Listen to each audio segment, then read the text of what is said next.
Hello, everybody, and welcome back to another installment of Order of the Dice and the Lore Master's Nook with our esteemed Dungeon Master, Dennis. Take it away, Dennis. Hey, welcome everybody. Hope you guys enjoyed the first session where we talked a little bit about World War and some character backstory a little bit. And as I was sitting here thinking this week, and we're gonna start getting into character backstories and characters here shortly. But what I thought I'd do is kind of cover what brought this really crazy group together, right? So, what forced all of these guys to be in Edel Hill at one point in time to end up where they're at today, right? And so Because we we'll could have talk a little started bit. like right here, right? Yeah, right. Go right where Jorn Silvermine is. If you zoom in, it's not going to show you anything, but if you zoom into like where Jorn Silvermine we started to the east of that, right on the coast. To the east of it on the coast. Cool. Yep, right on the coast. There's a city there called Edelhill. That is where you all met. That is where everybody met. Spiffy. So what forced everybody there, right? Edelhill's kind of a crossroads in essence for a lot of navigation, a lot of seafarers, a lot of boats. It's a very large city when you think about it, right? So it's about 120,000 people is in Edelhill, so it's a big city for this time frame. It's where if you want to get lost, people tend to get lost. It's where mercenary camps hire. It's a lot of different areas. So let's talk about why each character ended up there. And these will be just little snippets of kind of character backstory and stuff like that. So do you want to do a quick synopsis of the characters? Like, yes, give I them was going to give do them a quick rundown. Cool. Cool. So why is it great minds think alike? So let's start with Simbir. So we have. I'm kind of going to go alphabetical in what's pulled up in D&D Beyond. So Simbir Willowlock. He is the wood elf rogue. He is from the Ulamain Forest, which is up north by where Luctane Wood is. That's the capital of Ulamain. Up Simbir here? started out as a spy for the Wood Elf Nation. And he witnessed an elven general doing wrong. And he was witnessing, let's put it that way. So who's going to take the word of a spy versus the word of a look at that. Simbir is a walking fail cake from Kairis Superfan. Man, Kairis has his fans out tonight. Nice. We know who Kairis Superfan is. We do. We do. So who are they going to believe? A war hero, an elven war hero, or you missed it last week. Anyway, and tell him I don't notice a subscriber icon next to I that don't account. see a subscriber icon. I mean, either. Super fan. So, you know, if you have this thing called Amazon Prime, you can actually link your Amazon Prime account to your Twitch account, and then you get a free subscription to a channel of your choice every month. We would of course hope that you pick Order of the Dice, especially if you're a player in the campaign. But I mean, hey, I'm just saying. Like, I actually have to wait a couple days before my subscription becomes available, but you know. So he fled, And what better place to flee than south into Stoneland and Edelfield? That's where why Simbir ended up there. Now, there's a character nobody's really witnessed or they didn't experience other than the first 2 or 3 episodes, and that was Thurgoon. Oh wow, did my camera just die? No, that's me. I forgot Oh, to put in the stream elements overlay. Okay. So There we go. Thurgoon was king. He was part of the Gloomhill Wars that was kind of over by Rogueho, and he was a cleric. Notice I'm using the was, right? Mm-hmm. So we had him kind of up where Cube City is at. There's 2 countries right there, Garthdon, Benya, and a lot of dwarves tended to help one or the other out. They were kind of mercenaries. You don't have a Thurgoon countries map, do himself was you? a cleric that With was hired by Garthdon that was in the middle of the Battle of Benya, was with that war that was going on between Garthdon and Benya, which is where Cube City's at. So if you go along that lake, right along the edge of that lake is where Thurgoon's captured in that area. So as he fled, he escaped when there was an ambush, and he fled. And to get away from everything, he ended up in Edelfield. right here. Then Kairis, we're gonna get to Kairis here. This is all the characters that started at Edelfield. We'll hit Galley and Godorak here in a week. Okay. So Kairis, we talked about him a lot last session, last Lore Master's Nook, but son of a queen, bastard son of a king, elven king, human queen. Really didn't want to hang around the islands. Didn't want to deal with mom. Didn't want to deal with dad because he's got muscles and he's got twinkles in his eye. He's very heroic. He's got a lot of leadership and awesomeness. There we go. He was so thoughtful. He carried. Oh yes, I will talk about that. I totally forgot about that. He does have muscles, yeah. Yeah, Kairis ended up in Edelhill just to kind of, in his words, slum it around a little bit, but also see how he could better himself with his Lord, his God, basically. Then Nenny's story is a little crazier. So if you go south there near, let me see, Meesculver, right in that area. So where Meesculver is, that's the capital of the Halfling Nation. Nenny was there. We'll talk heavily with Nenny next week. But Nenny was basically in an asylum. The asylum was raided. Nenny's mentor was killed, and Nenny was next, and he fled. So he's one of the few that has crossed the desert, which is the Badlands, right? The arid Badlands. He's one of the few that's crossed it on foot and survived. And we will go in depth. I promise you next week we will go in depth on that. But he is running from something or someone. And he ended up in Edelhill. Theron, Stalking Wolf, is back up north again. He's an elf as well. He came from the Olamane Forest near Luctane Woods, but he was more remote, kind of more north up towards Mount Zodiac area where the elven boundaries are.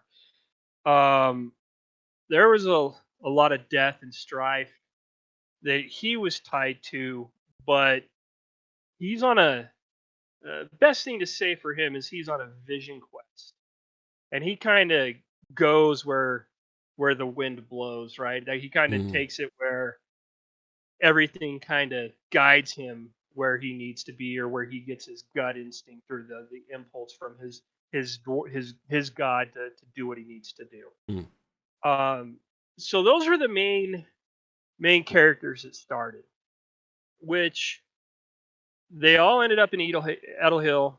They all needed work. Everybody but Kairis. Kairis just kind of did what he did for the heck of it. So everybody responded to an ad, just kind of a caravan ad by a gentleman by the name of Lord Odin, right? And all they were doing, Lord Olin, sorry, Olin, they needed to head north. So they're going to go up towards the silver mine, right? So they're going to leave Edel Hill. There's a road that goes up. There's a small little place called Seahorse Farm. It's a small little town. Some goblins have been raiding it. They were hiding, but just kind of get rid of the goblins, kind of eliminate it. They're met by a gnome, kind of guides them up there, and as they get to the town, the town had been overran again, and it was just recent. So nobody in the group checks into the hotel.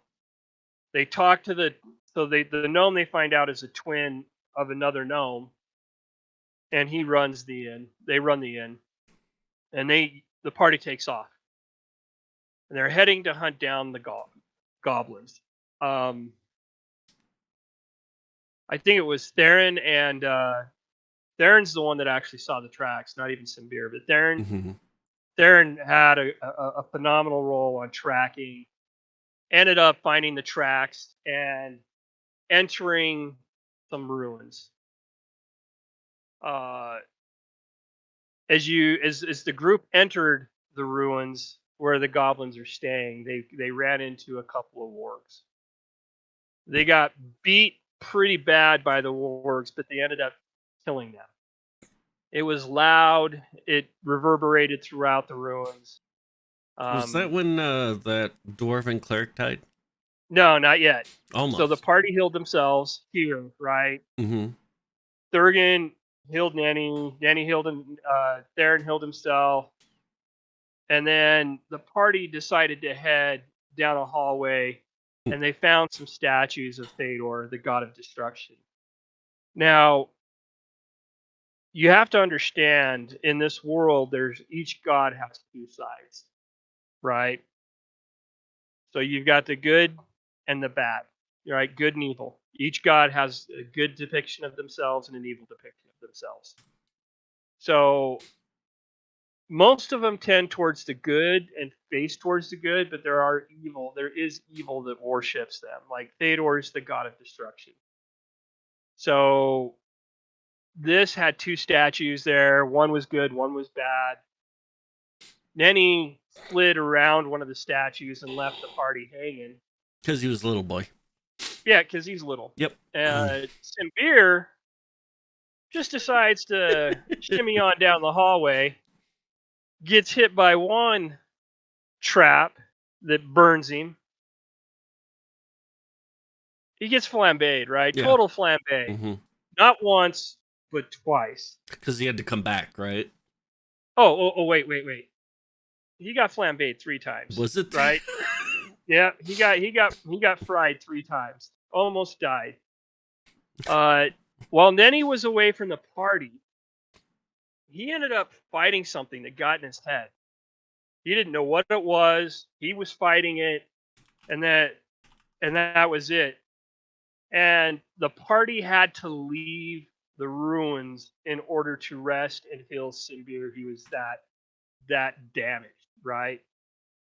So that was kind of our first episode, right? Our foray into streaming here with this.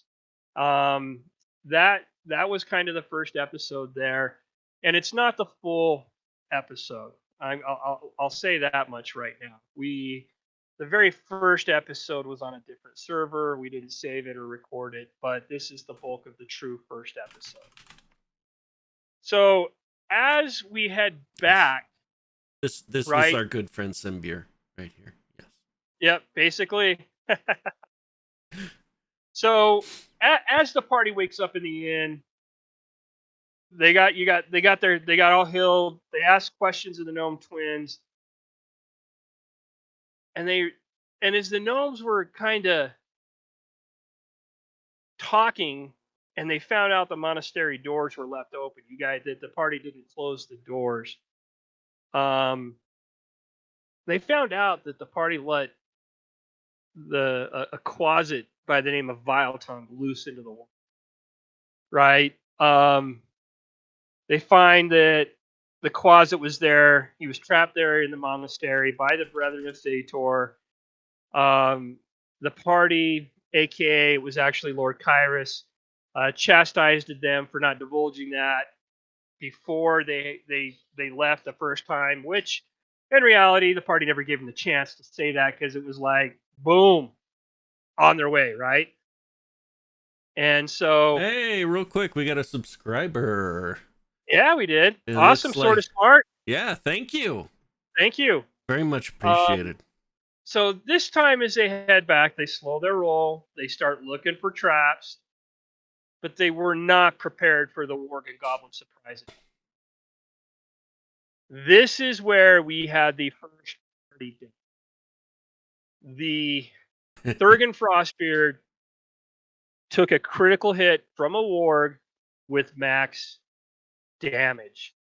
How much damage? It was like, 25 points of damage, something like that. And he was first level or something like that. Yeah, right? he was first or second level. I'm pretty sure. It was first. Yeah, it was squishy. They were squishy. He dies. Gonzo. Again, the party fought off the wargs and the goblins. They took the beating. They carried Thurgoon back to the inn on his shield. There was actually a great end scene here with eulogies for Thurgoon. Everybody headed back to the room thinking about their fallen companion and kind of what other fates await them. They've been to the goblin headquarters, basically the lair, the goblins twice, and have come back beat up both times. So now the party is down one, and they head back. This time they handle business. They end up cleaning the monastery ruins out of the goblins. They collected all the goblins' valuables. By the way, I forgot to mention the bounty that they were being paid was by the ears. Oh, that's right. We had to collect the of ears. the goblins. I remember. So not only were the warg's ears cut off, so were the goblins' ears. They also ended up finding somebody tied up, buck ass naked. No weapons, no armor. And that is where Godorak came into play. So Godorak was his backstory a little bit, and we'll end up going into more detail. Pretty cool backstory. He ended up he was fighting, family was killed, joined an arena, kinda was continuing to fight until the death, was looking to die, but then something happened to force him to. And so he fled and ended up over here. He picked up a caravan guard duty, and the entire caravan was ambushed while they were sleeping by the goblins. And that is why Kairis was there. Now, I mean, not Kairis, Godorak. Thank Now, you. was Godorak, nobody really figured out why Godorak was left alive. Nobody figured that out yet. But in the room, then he fought the Quasidin. They found a mirror. There's some things that kind of helped deduce what happened here. It also validated what the Gnome brothers told them. They headed back to the inn and broke the news to the gnomes that their job was complete. Now, that sets us up into the next step of what they needed to do. So back towards Jorn Silvermine, like right next to that X, just to the south of that X, like if you were to look at zoom in on that X, right smack dab in the middle of the X, a little bit south of that, Where, on the silver mine? Is a town called Floria. Now, for those of you who are Roll20 and use Roll20 and search through the marketplace and do things like that. This is actually, I'm actually, this is a complete me saying check it out, right? It is one of the cooler adventures. It's a sandbox adventure. It's a sandbox city that is in Roll20. I took the sandbox, I modified it a little bit, and I played with it, but the concept and theory and everything behind it, the group ended up doing. So I actually got to find where 4 is. Give me 1 second here. 6 5.1.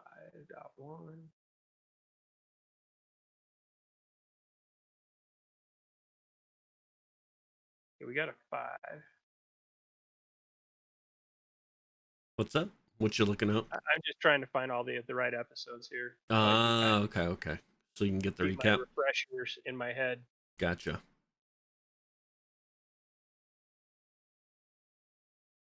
No. Brain. Yep. All right. So. Oh, that's right. So, let me, as the party is on their way. So the next, they leave the inn to head to Floria, and they run into, or they uncover an ambush, and there's a halfling there, and a bunch of human mercenaries, guards, fighters, whatever you want to call them, and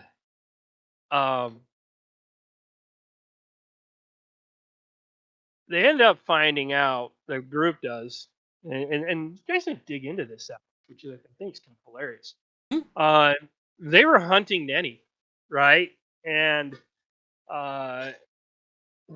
good old halfling lord Fascist, and Nenny calls him crassy ass, but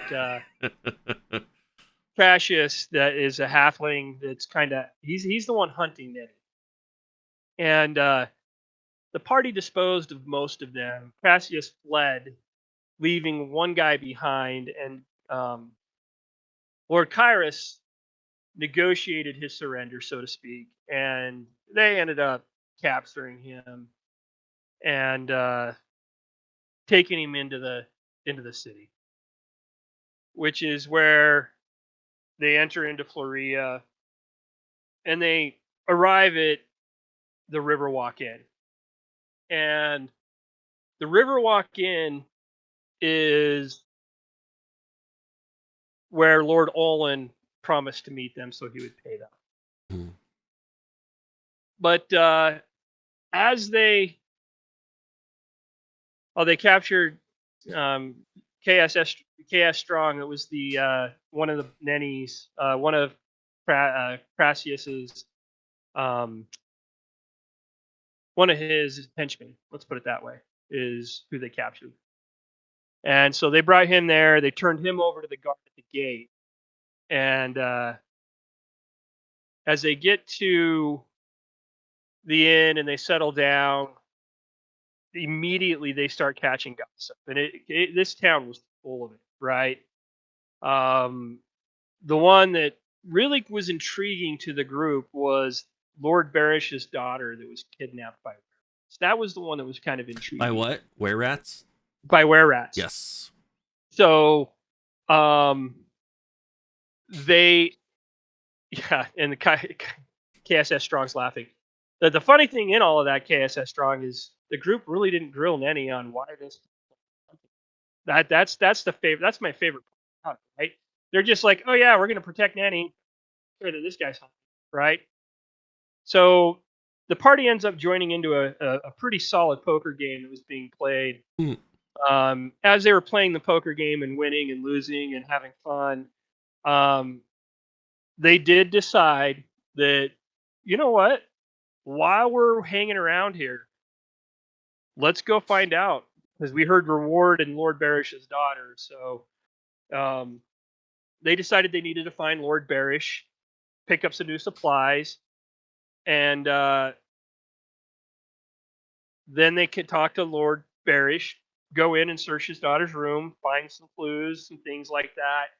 End up back at the inn, and Lord Olin arrives, and he ends up. So at that point in time, the party then heads over to the Craftsman's Guild, and they start looking for supplies, start negotiating and purchasing things to help them head into the sewers to battle were-rats. Mm-hmm. And That's when don't things think, get hilarious. Yep. So let me go and find this one here.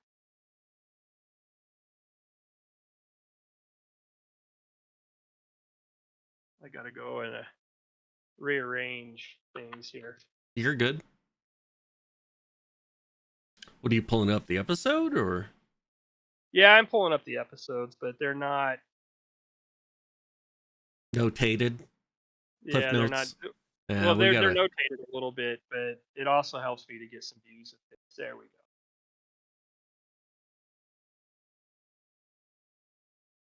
So the next, so the party ends up heading throughout the city, right? And we're now going to introduce you to Kairis's lust. It's the lust of his life, right? Kairis falls in love with the Lady Yanilla. There are many of these. Yeah. He's got many lusts across the world, but Lady Yanilla is near and dear to his heart. And it's because she's unique. She is a very powerful drow priestess that oversees the Floria Academy. And she has suitors and people from all over the world that really want to talk, but visit and see such a rare woman. And so they end up going through the Spirit Guild. They go and visit a lot of places at this point in time. And the reality is, at the tail end, they end up at the academy talking to the Lady Unilla, and Lord Kairis was awestruck. And this is where Nenny ends up becoming the wingman for Lord Kairis. So at this point in time, Nenny has made it his life mission to be the wingman for Lord Kairis. And it's pretty hilarious. So when Nenny is around, Lord Kairis never stays dirty. Just let you know that, right? So once everybody starts and they start gearing up, it took the party a bit. They find what they want, and they head into the sewer. And as they head into the sewers, they're not even there for 20 minutes. And they're accosted by a water elemental. which the party has lovingly dubbed the Pooh Monster. That's And the why has a water weird in the sewer, floating poop, all that fun stuff? it's disgusting. Didn't it engulf? It engulfed Lord Kairis. So Lord Kairis, KSS Strong, yes, we do, but I don't think Josh has it up there. But Lord Kairis You was can. pulled smack dab floating in to the Pooh. Mhm. I call it the Pooh Demon, but the Pooh Monster, right? Um, Kairos held his breath pretty good in there too. That was the best part about it, right?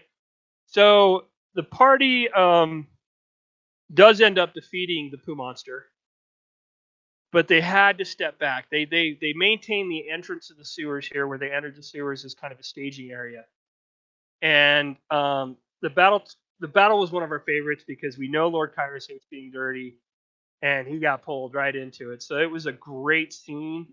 If you guys watching haven't paid attention to our YouTube Which channel, episode is that? it's episode 7. Mm-hmm. And in episode 7, it's actually in 1 hour and 17 minutes into the video that Kairos gets pulled into the Pooh Demon. That's my favorite scene. Everybody's reactions is hilarious on that. The look on Josh's face, Lord Kairos' face when he gets pulled in was pretty epic. It made for a really solid session. So that is that one. Where did 8 end up at? Right here.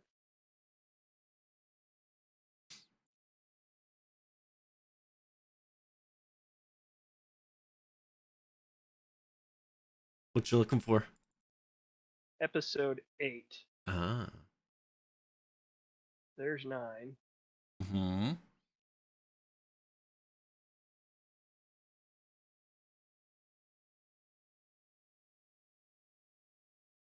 There's 8. Okay.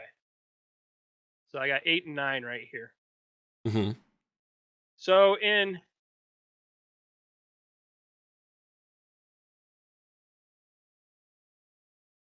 okay, here we go. So in episode 8, the party hunkered down for a rest. They find a few items floating in the sewer. But the big thing is Nenny entered into a trance, right? And has something happened to him that his friends are unaware of. And it's part of Nenny's backstory. Definitely encourage you guys to watch episode 8. A little bit there. And I can't believe I closed this window. I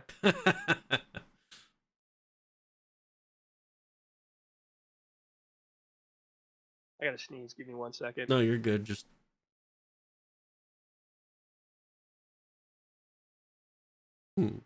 Okay, that went away.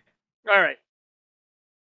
Hey, if you want to, just load up the campaign and just put the scene for the map of Floria. I can just pull it up and roll 20 for the viewers. Oh, okay.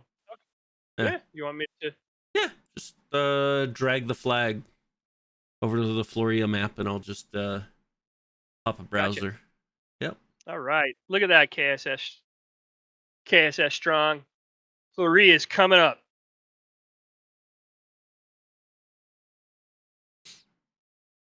Oh, Yep. man, I gotta sneeze really bad. It doesn't want to. Look up. I'm gonna tilt your head back. That always works for me.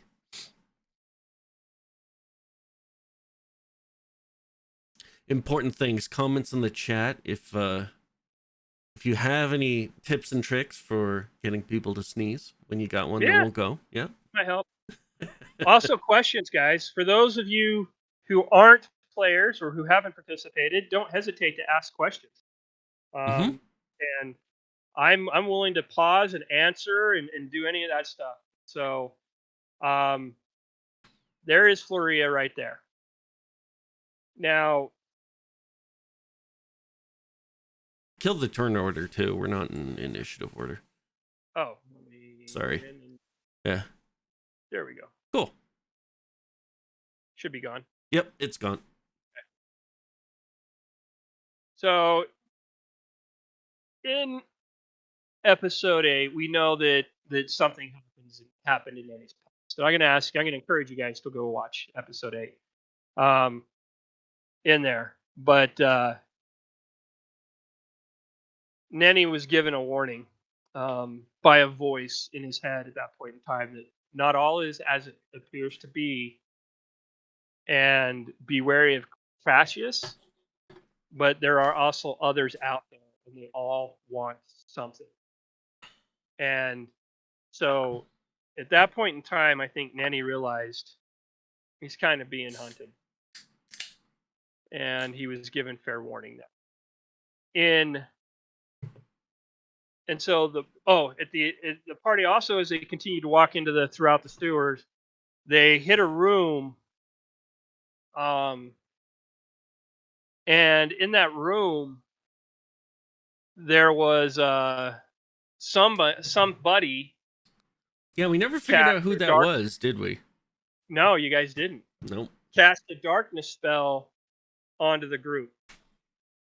Nobody could see anything. Nobody understood anything. And everybody backed out pretty quickly. But this is also, as we start transitioning into the next episode and everything, this is where the people of Floria worship, as Kairis would say, the most useless god ever. But in the reality is, it's a sentient plant by the name of Abakiah. So Abakiah speaks to Theron as they're in the sewers. They start getting into more of a war. Mm-hmm. They're actually leaving the physical part of the sewers, and it's more earthen and dug out. Roots are chopped, but Abakiah actually starts talking to Theron and kind of pointing things out and guiding and helping and everything else. Because now that I'm looking at the map, remind me if I'm incorrect, but we went in through the North Tower up here, right? Yeah, you guys started in the North Tower. Yeah. And moved all the way down. That's right. And then kind of the sewers followed the river and the towers. Yeah. And so we we ended up like down around here, south, underneath the city. Yeah. Yeah. So, this was a cool episode, right? Mm-hmm. The party made some amazing stealth checks and stealth rolls, locked some were-rats in their kitchen, and beat the hell out of them. Snuck into a room where 4 were-rats were sleeping. Oh, that's right. Yeah, and remember the scene in Lord of the Rings, in the Fellowship of the Ring, where the Nazguls go in and Aragorn put stuffing in the beds, and they thought the hobbits were in the beds, and they all start stabbing the beds. That's the scene that just happened here. But the good guys. The good guys were doing the stabbing. Bad guys dead asleep in the bed. Battle ends up happening. They ended up finding Lord Barry, the daughter. That was actually hilarious because I ended up losing power, like internet connectivity, right? Internet outage happened, and I ended up wrapping that session up off my phone. But this is where they found Lord Baelish's daughter in this episode. All right, where'd 10 go? I had 10 pulled up. There you go.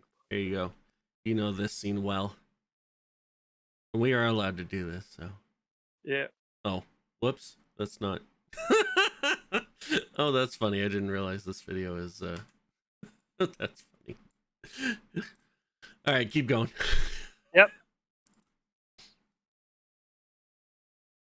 So. Oh, come on. There we go. So Lady Angela was there. The party actually kind of interrogated her, ended up realizing that she was poisoned by the were-rats. and they didn't really kind of know what. There were some assumptions made, and the only place that anybody could think of to save her was to head up to Lady Yanila's place with the academy. Mm-hmm. Where Um, was her place again? Where's the academy? it's up north.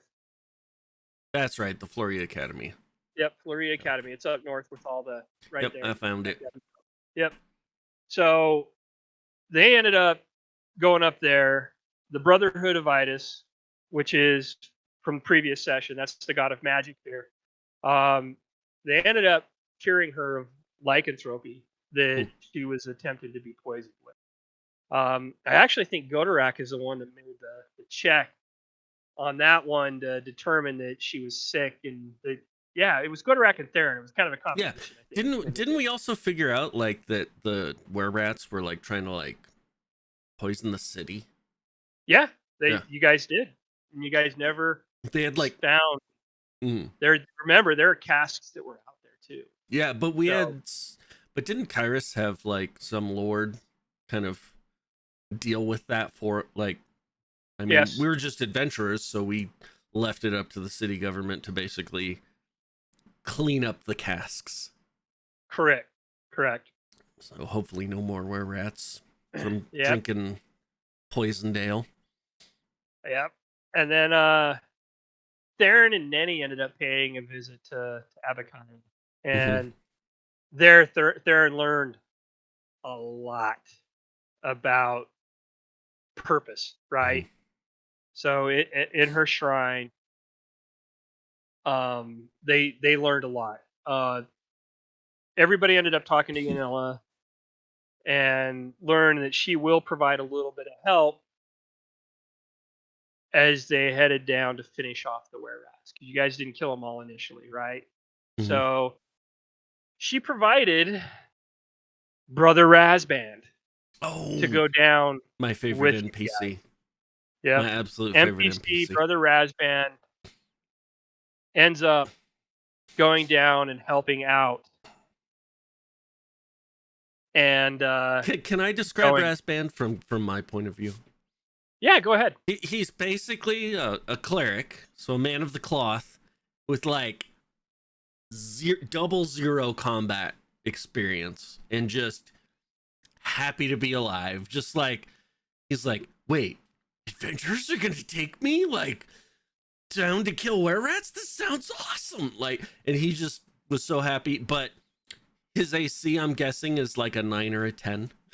Yeah. and he couldn't hit the broadside of a barn with, I don't even know if he had a weapon with him. I think all he had, He carried a mace. he carried a mace. He carried a He mace. used spells. Yeah, So yeah, being being of the god of magic, he had some powerful spells yeah. that helped you guys out a little bit down there. But you had some amazing. Everybody but Simbir had some amazing rolls, right? That this was back So in the dark days of some beers rolling. Yes. yep.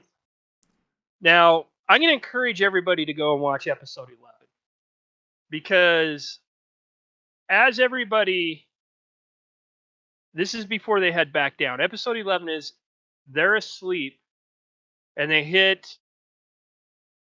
they're all pulled. The entire party is pulled into a dream state with Abakaya, and they finally learn what their true meaning is in this Mm-hmm. world. What they're literally a part of. They are all given the kiss of the gods here too. Um, Such a cool each mechanic.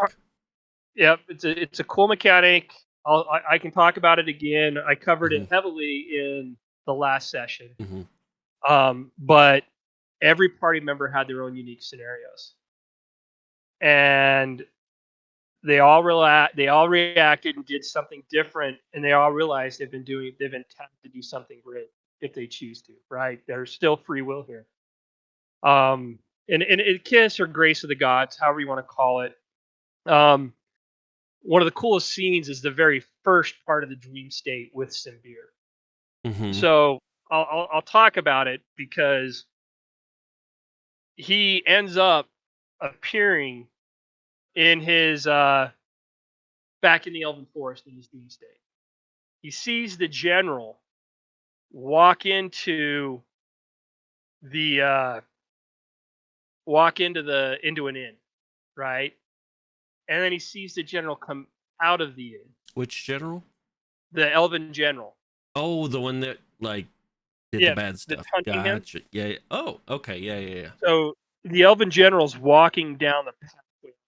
He's like wide open in the middle of the pathway. And all of a sudden, as the Elven general starts moving closer and closer, it shifts into a demon. And they he ends up going, I'm gonna kill this guy, right? So he flies down after him. There's a quick attack. Simvir hits him, does little bit of damage. The demon literally grabs Simvir and rips his head, right? And kind of spikes the body in the head. The look on everybody's faces in that episode as that moment happened, and it's right around 25 minutes into the episode 11, was amazing because it was like Nenny's, KSS Strong, Mm-hmm.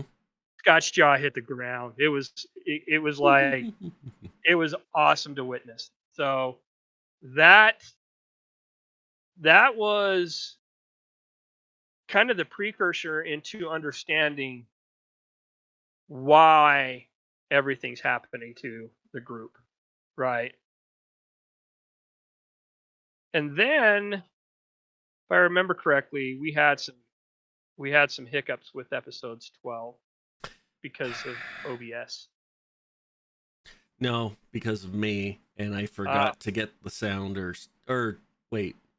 no, Yeah. no, that wasn't. We have two. We had 12.1 and 12.2 in those two sessions. Mm-hmm. Um, so we missed the tail end of I think there's 12, 12.1 and 12.2. I think OBS crapped out on us a couple of times, if I Mm-hmm. remember correctly. Something busted happened. I remember that. I Yeah, remember being really sad that I messed that up because there was some there I was think some that was pinnacle episode. role playing in Yeah, the I think episode that that got might have missed. been. Let me go up and double check here. Yeah. By the way, um, for those watching, um, I'm the nerd, kind of the tech guy in the group. So I get tasked with doing all this fun overlay, OBS, figuring out all the audio stuff. So it's been a blast doing this. Like I don't know about how long people who are gonna watch this have been watching Twitch for, but I've been watching Twitch for like, and cut me off when you're ready, Den. But Yeah, no, keep talking. but I've been watching Twitch for gosh, I think 5 years at least. Shout out to if anybody knows this guy. If anybody watches the LCS, League of Legends, esports, that kind of thing. The streamer that I initially started watching way back in day was TSM. He's a guy who plays excuse me, the odd one who played for TSM. He was streaming, and yeah, that's how I got into watching. So to actually be on Twitch now and just doing something that I love, that I've been doing since gosh, I was 9 years old. I think I got introduced to D&D in 4th grade back in good old 1989. So being able to do this live in front of people and just, having fun with my friends is everything. You know, Yeah. uh, the fact that people tune in to watch, that's just a bonus. That's gravy. So Yeah. good times. Go ahead, Den. Oh yeah. So as we roll into episode 12, right? Episode 12, this is where we had the mix up. So at the end of 11, we actually had a 12, and 12 isn't here, right? So Theron had to get his tattoo. Mm. So again, for those who haven't watched the last session, magic in this world, you don't really necessarily need material components and such. It's granted by the god of Itis, and it's given through his brothers and sisters that perform. They're basically the acolytes or tattoo artists. I mean, that's the best way to sum it up, right? But they're given the ink of Itis, which is a special magical ink. So the ink of Itis. Yes. Yep. Got and it. so, as Theron was getting his tattoo, he went into his backstory, and I missed it. we missed it. It was a lack of. I think you forgot to hit the save button. Something like that. Yeah. It was. Yep. And so, it was an amazing session. It's the one session that I wish we still had, because it's where Theron came into his own. That's right. I remember exactly what happened. Yeah. So that's when we had just switched the channels from my personal channel to the Order of the Dice channel. Mm-hmm. And hey, warning for all you future Twitch streamers out there, current ones. If you ever spin up a new channel, the save session setting is not automatically set to on. And I wasn't recording to my hard drive at this point because, hey, Twitch saves everything. Well, we broadcasted the stream.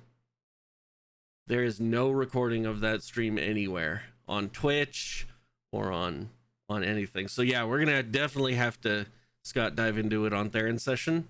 But yeah, for all you streamers out there, make sure that record, if you're not recording to your hard drive, the save it to Twitch, because Twitch will hold on to it for like a month or something like that. So anyways, sorry about that. Go ahead. No worries. So at the beginning of the 12th episode, the party ended up finding out that Nenny has some additional powers. They also ended up talking to Abakaya some more. They were given their reward. Well, first of all, they found another issue. Theron did. And they were given their rewards for taking care of the were-rats. Magical weapons, I think this is where Nenny got his gauntlets of overstrength. So started arm wrestling absolutely everybody who he could get to arm wrestle him. That is definitely where Nenny ended up wanting to arm wrestle everybody. Come one, come all, right? It's a circus sideshow with Nenny now, wanting to arm wrestle everybody. But as we move into episode 12, this is one of my, as a DM, I have DM'd games for, oh gosh, Kairis, what? We've been DMing and playing since 7th grade, so that was what, in the late 80s, early 80s, mid 80s? Mid 80s, probably for you, yeah. DMing off and on since then. I've seen some crazy fight scenes and stuff like this, but this ended up being one of my favorite battles. And it's because, and this is where I'm going to say, the 5e allows for creativity, right? And it definitely allows for some fun. We had Lord Kairis go into support mode in this battle. This is where the Shambling Mound came into play. So they head out to find a Shambling Mound. They're ambushed. Godorak used a whip to rip Nenny back. I didn't have enough movement to get to him, but I had reach. So you used the whip, wrapped it around his feet, pulled him back towards you. Amazing rolls there. That was crazy. This was the coolest thing, because as the party got there, Lord Kairis is using Gust of Wind. And if you guys read the spell, because My Doesn't role seem like on this much. one was it worked as stated, and it kept the shambling mound away from the. Theron started using Thunderwave to push the shambling mound as well. Then having some fun and a little bit of creativity because Nenny had enough movement to get up there. We allowed Nenny to ride the wind a little bit. So Nenny gets up there, starts battling the shambling mound. Shambling mound grabs Nenny, double grapple, right? Okay, so there you go. You got that pulled up, right? Mm-hmm. Mm-hmm. Yep. All right. So here's the cool part about Gust of Wind, guys. Right? We've got it pulled up. We're looking at it. Any creature in the line of this must spend 2 feet of movement for every 1 foot it moves when attempting to move closer to somebody. But they must succeed on a strength saving throw or be pushed 15 feet away from the caster, right? Mm-hmm. And the duration of the spell is 1 minute. So every turn in that span of time, he must make a strength saving throw or be pushed back, right? Mm-hmm. So What was there's a lot of failed saving throws and the movement on where the he kept shambling getting. mound is like what, 30 feet? Yeah, So I, if and I you're halving that, it's 15. So he's literally every round getting pushed back as much correct, distance as he's gaining. It was and sick. that's what It was happened. so dope. Yeah. That's what happened a couple of times. So it was like the coolest battle. And then here's where it gets even better. Nenny, and this is Scott was out on the road. He couldn't participate too much. You could see the stress because he was getting in. He's gotten into Nenny. You see the stress on his face because a shambling mound, if they hit you with the grapple twice, they pull you into them. And not only was Nenny hit with the grapple twice, he was pounded twice. He was actually at 0 hit points. Mm-hmm. So Nenny's inside the shambling mound taking damage. The party freaks out. Gust of Wind is stopped so everybody could rush to save Nenny. Mm-hmm. The rolls are horrible. Simbir, there is a scene, there is a part in there at the very end before Kairis does his amazing feat where Nenny rolls so horribly. He's And failing his death Caleb's saves, isn't grabbing he? his Yeah. head, going, he's dead. I just killed him. Yep. I like Simbir thought Nenny was gone, right? It was done. And then Lord Kairis saved the day with some amazing ones. Got in there before Nenny had to make his final death save, and the party was able to heal him at the last turn. That was the. I mean, we the cool part about this campaign is it's gritty, right? I like gritty campaigns. I'm not purposely trying to kill people, but it's built to where if you play stupid games, you'll get stupid prizes, right? Yep. That's kind of how I build it. Mm-hmm. And so I'm not saying Nenny played stupid games on this one. It's just sheer luck again on the shambling mound hitting him because I think one of them, the second one was a critical. So Nenny gets pulled into that. That aspect happens, but the tension that was there again was pretty awesome.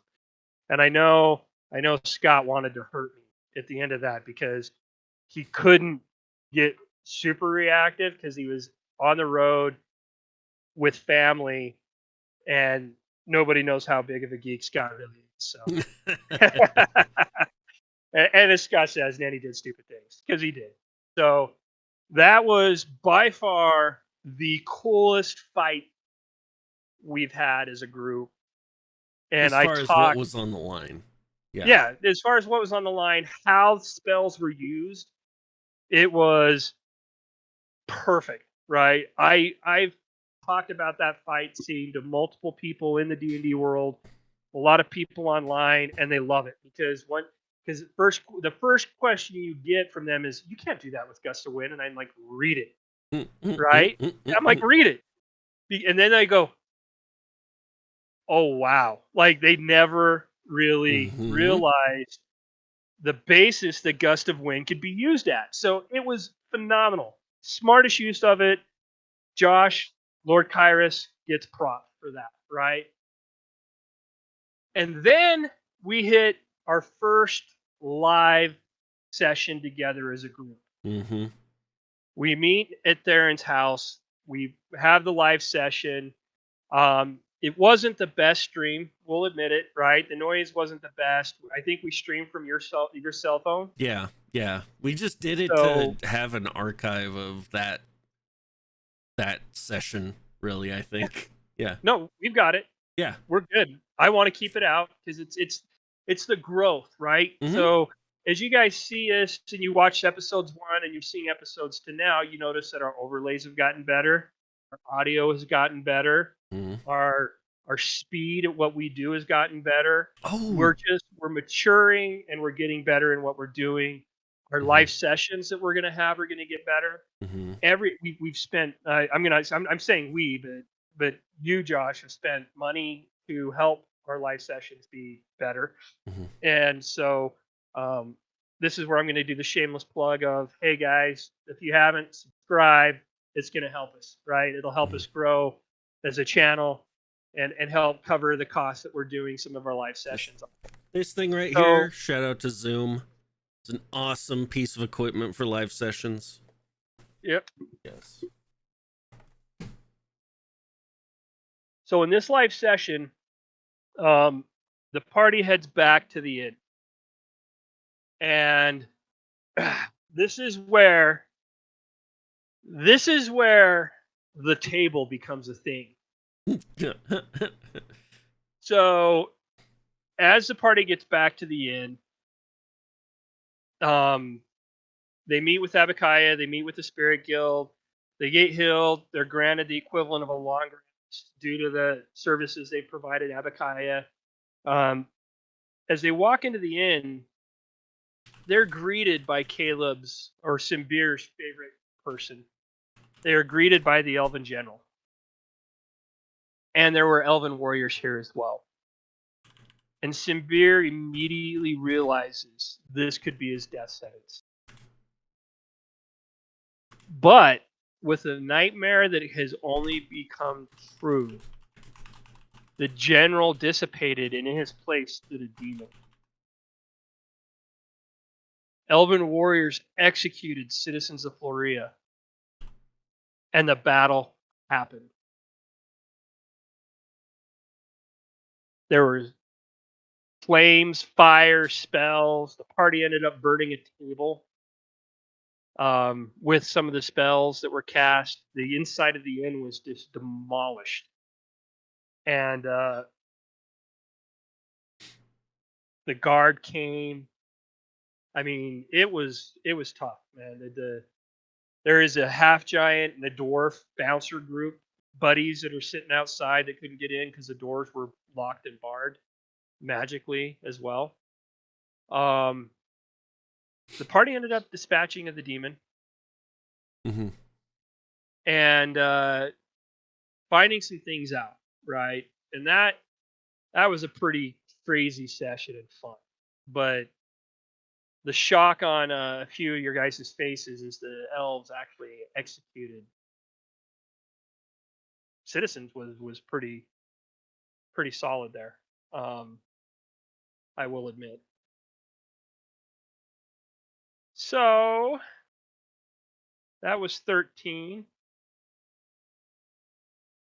Let me open here. Yeah, actually, I want to say it might have been 15. I think you're right, because that was like just before the event. Yep. I can't see 15. Can't see 15? Yep, I think 15 was the one that we didn't record. That might have been. That might have been. Probably sort by. Yep. Yeah, 15 does think not exist. 15 does not exist. Okay. So 16 is, what's this one? Yep. Okay. So here we go. Yes. This is the 16 was the astral plane. Yes. So as we roll into 14, the party's left. This is where we finished the live session just as the guard came. So in episode 14, when we resume back into roll 20, um, the party was left to explain themselves to the city guard, like, "Hey, what the hell just happened?" Right? Type scenario. Um, they explore the city to buy equipment, and you guys ran into your most favorite gnome tinker ever. I forget. You forget I forget. the the Rain Man gnome, basically. Oh wow, Oh, wow! what? Am I in The trouble? gnome. No, that was the gnome. Oh wow! Are you guys wow? Right? So I'm trying to remember his name. Give me 1 second, and I'll have it for you.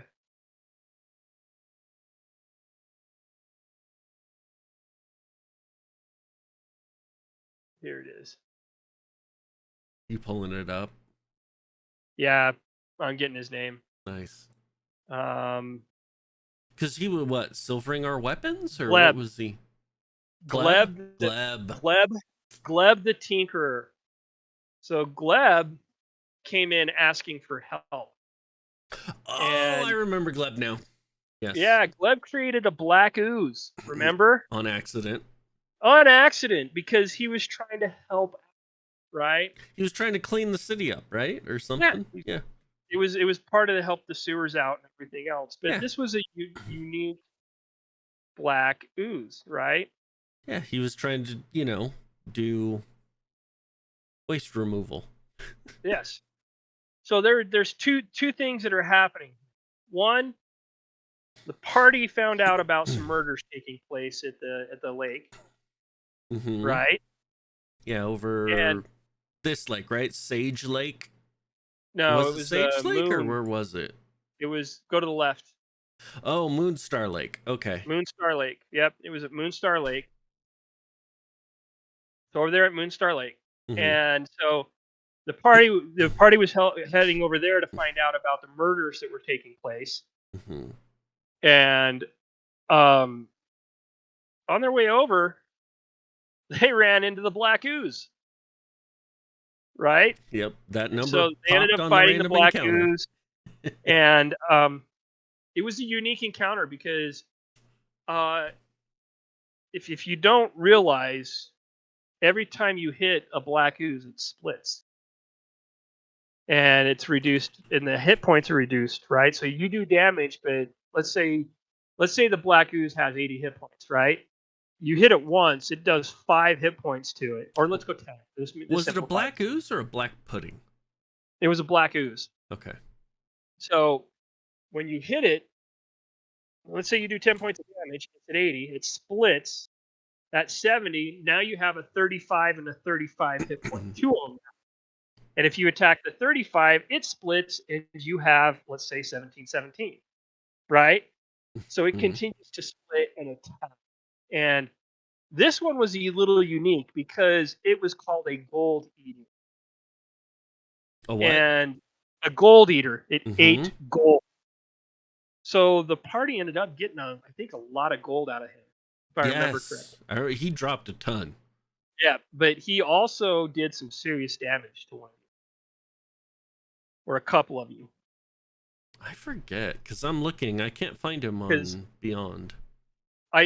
I know Kairis was pissed, right? Because Kairis wanted to murder Gleb. Hmm. All right, and so the party ends up, after that, they end up at Moonstar Lake, and they begin their rest. And two creatures. Yeah, in fact, I put it in episode 16 on the Doobly-doo. YouTube channel. Our sincerest apologies. Yes. Episode 15 was lost with all the hubbub when we switched over to the new Twitch channel. and we talk about because that was also where they fought Gleb. They fought the Gold Stealer. Well, we didn't fight Gleb. We fought his. No, you fought Gleb's Gold Stealer, Yeah. right? Yeah. It did acid damage and downed a couple of them. That's right. Didn't it also de-silver Godorak's weapon or something? Yeah, but de-silvered Godorak's Yeah. weapon. It did damage to some armor and stuff like that as well. So, but here is the beginning of some of the coolest events ever that we talk about all the time. So you were saying earlier, how long have you been DMing for, Dennis, and playing D&D? Since you were like what, like 6th grade. So I've been playing D&D since 6th grade. So 84, 85, 86. I've been playing D&D since 86. Mm-hmm. So in my entire existence of playing D&D, I've never had anybody try to put two astral objects into each other. And let me lead us up to that, right? Yeah. Party's camped out at the shore of the lake, Moonstar Lake. Two creatures come out of the lake to attack. They attack the party. The party turns into a lobster feast. Kind of imagine big fraudad centaurs, lobster centaurs. That's what came out of the lake and attacked the party. And Godorak had some melted butter handy. So yeah. Correct. Godorak had some melted butter. Kairis joined in on it. Actually, yeah, Kairis joined in on it. Because Godorak, one of his sub features is he can actually cook. Yeah, he can. Mm-hmm. And then the Nenny and some beer end up taking potion of water. Yeah, why did they decide to go under? Well, it was your guys' discussion, right? So you guys had the discussion, and I think it's because they were the smallest or. But I mean, what was sneakiest? They were the sneakiest. That's what it was. Because we didn't find any loot on the monsters. We were gonna go search the bottom of the lake or something like that. You didn't find any loot on the monsters. You're going something. I forget. Yeah, you know that they were stealing magic items. Oh, that's right. They were stealing them. And they had nothing on them. Yep. So you sent the two sneakiest down into the water, and they end up. Oh, they took the potions before the fight. Yeah. Okay. So they end up going down under the water. They find a temple. And as they start swimming around in this temple, they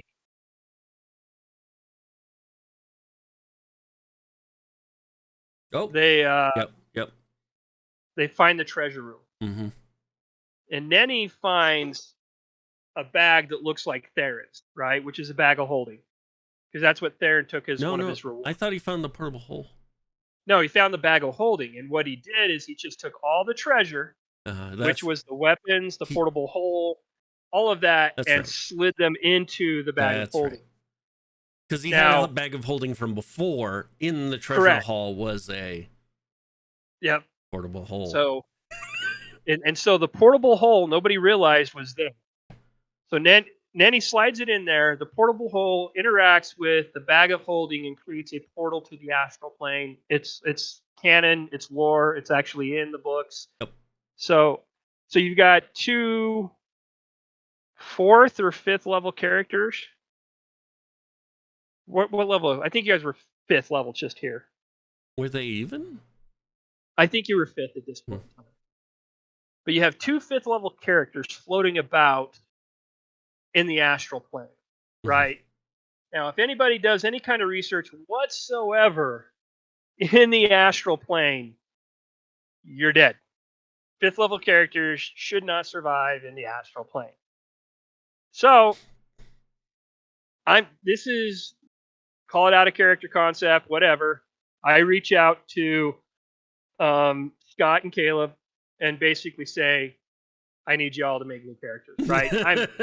I'm 100% planning on these two dying in the astral plane, like, and they were willing to live with Nenny's constant mess up, right, on this one.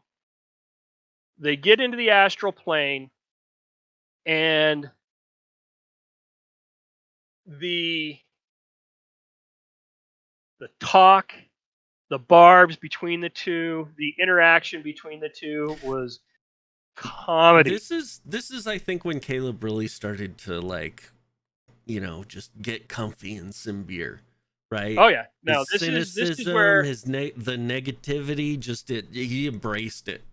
oh yeah, this Yeah. is where I think Symbir was born, Yeah. right? As far as Caleb doing what it's just like Symbir is the most cynical bastard you will ever meet. Because Caleb And is one of the nicest, sweetest guys you'll ever come across. and Nenny pulls it out of him, which I love the most, right? Nenny just rips it out of Symbir, the cynicism and everything else on it. So they end up running into an adult green dragon. Well, I mean, it was there flying through the nether. It right? was playing in the astral plane. Yeah. And this is like post everything happened, right? Types. Because they're trying to figure out how to even move. Right? Correct. They're trying to, and so why did you yeah, can that's a you really good move story. in the astral plane by looking where you want to go and think how do I go, Mm-hmm. and then you start moving. But Mm-hmm. how do you stop? It's literally a wisdom check to get you to stop and go the other direction, right? Ooh. So to start off, Symbir Is runs into a pile of rocks, knocks himself out. They then end up running into a section where there's a dragon just playing around, floating around, right? And I'm making check Mm-hmm. and rolling 2 and 3 to see if he notices these two floating. So he's playing around, not paying any attention as these two characters are basically floating by him. They continue down, and this is the coolest part about Nettie too. There's a scene in this session, in episode 16. I'm going to encourage you guys all to watch it on the YouTube channel. Nenny runs into his sister in the astral plane, her spirit. Mm-hmm. And you're starting to tie things in with Nenny here, right? This is where Nenny's back, and this is why I'm really going to dig into Nenny's backstory next. Mm-hmm. With Nenny, with Scott. Scott, Mm-hmm. me, you, we're going to do the Lore Master Nook, and it's going to be Nenny's Nook. So he got emotional. Like I as a DM, like I got You were sad. I got feeling almost it? teared up You there. were That's feeling how it. emotional. His 'Cause he voice.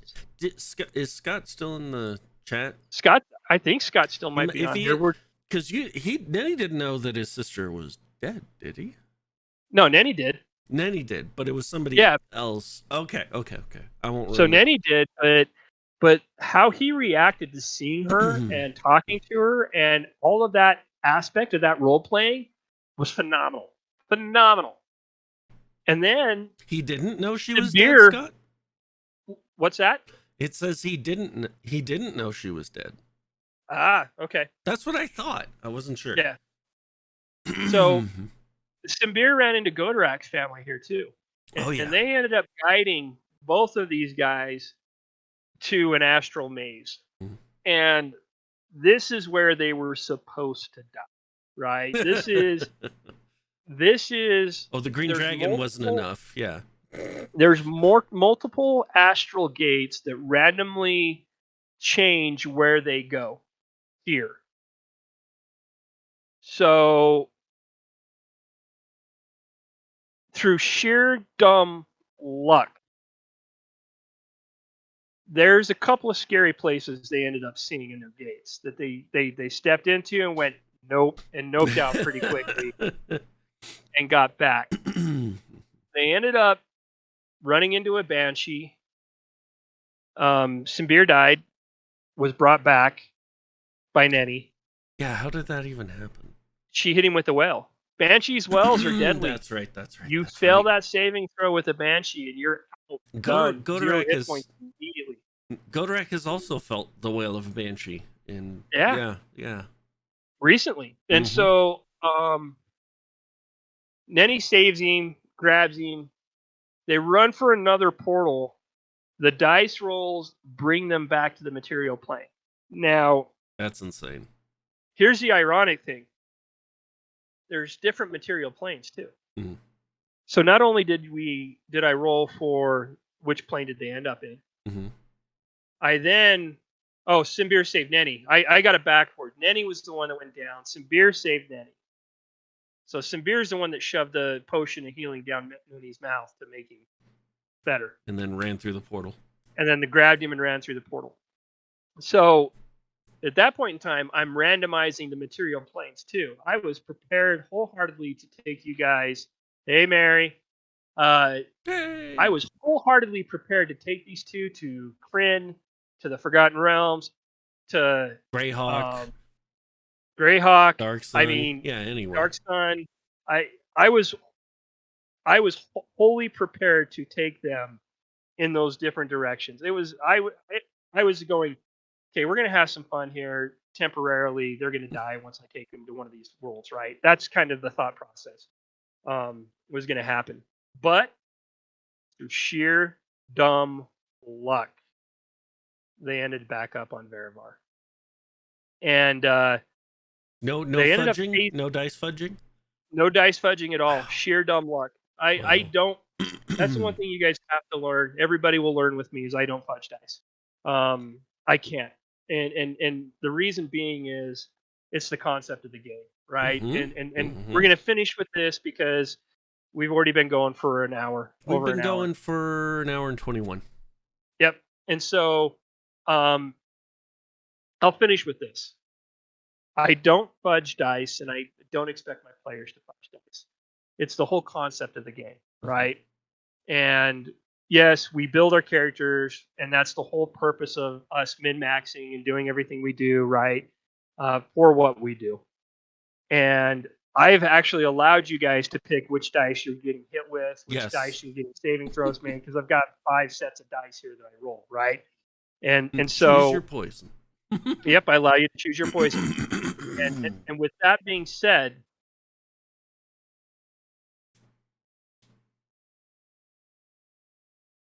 what's up? You okay? Yeah, I'm okay. Okay. With that being said, I don't fudge the rolls. So we've almost lost Nenny. We've almost lost Simbir. We've almost lost Godorak. Galley. Who else? Galley. Galley's basically almost lost him twice now. Yeah. Yeah, I don't believe in the fudging of rolls. Yeah. So and the thing is I won't. I'll make it to where it's gritty enough that you guys have to think when you fight, and you guys are experiencing that right now, and that's kind of the best part about it.